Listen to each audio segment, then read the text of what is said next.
the wall is such an awful thing, and we need to send the message loud and clear that it is not something that is wanted, that we're really opposed to it. This gathering is important because us being here shows that we care about everything in there that does not have a voice. We're giving a voice to Texas tortoises, we're giving a voice to monarch butterflies, we're giving a voice to greyhawks in there that can't come out here and fight. In a way, it's a celebration too. It's a celebration of liveliness, plants, animals, the air we breathe is life, and people forget that.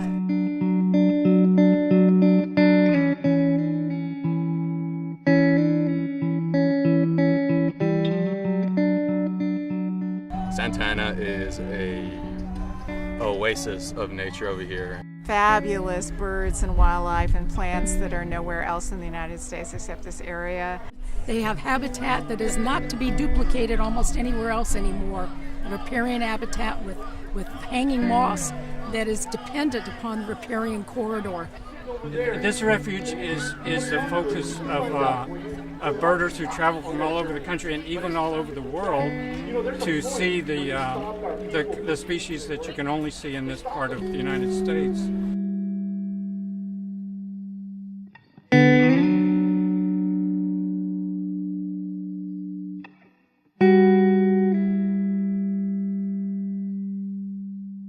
This area, 95% or more of the native habitat has been destroyed because of development, agriculture, and so forth. This is really old, and that you can just tell, and that's real important that we preserve that. There's not a lot of wild areas around the valley, and it's important to conserve them so that people can come and visit them and enjoy them. It symbolizes who we are as South Texans in a way.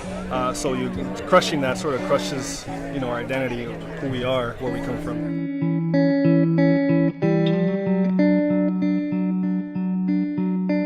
I live near the border. I don't feel like I'm in danger. I camp very close, go camping every year very close to the border, and I don't feel in danger. If you watch some of the national news outlets, you might think that we're in a war zone. We're not in a war zone. We're here just a mile away from the border. People here are living here. They've been living here for generations.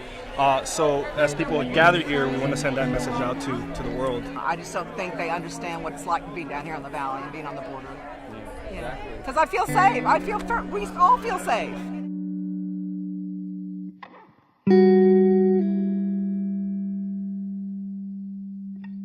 Oh, the wall would be disastrous. They want to put in cut out all the vegetation for 150 feet on both sides of the wall. That habitat is essential. It's going to prevent the access to it, and so that's the harshest part, because even though they say, oh, we're going to have a gate in here or some way to access it, the reality is that they won't. It's happened before in Hidalgo where they said, oh, we're going to have this fence and we're going to have a gate and you guys can still go, but the reality is it's never open. And so it's really unfortunate that we won't have access to all that nature that is out there. Of course, we have about 657 miles of border barrier. About half of that is pedestrian wall. It fragments species, it divides communities, it causes serious flooding. The wall itself, ironically, has fallen down in some places because of flooding. It's a horrible symbol of racism and xenophobia in the United States.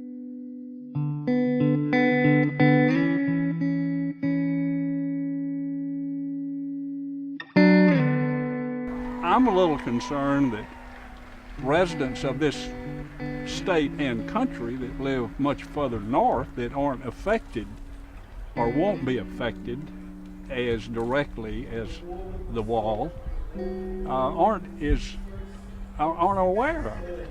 It is disastrous for the wildlife, for the habitat, for the people down here. They don't want it.